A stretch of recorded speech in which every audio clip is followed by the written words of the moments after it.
বৈষম্য বিরোধী ছাত্র আন্দোলন ও বিভিন্ন মিথ্যা মামলায় আটকসহ সকল বন্দীদের মুক্তি দেওয়া হবে।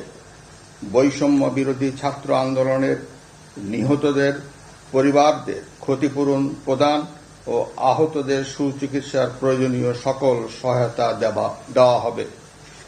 সর্বসম্মতিক্রমে বিএনপির চেয়ারপারসন বেগম খালেদা জিয়াকে মুক্তি দেওয়ার সিদ্ধান্ত নেওয়া হয়।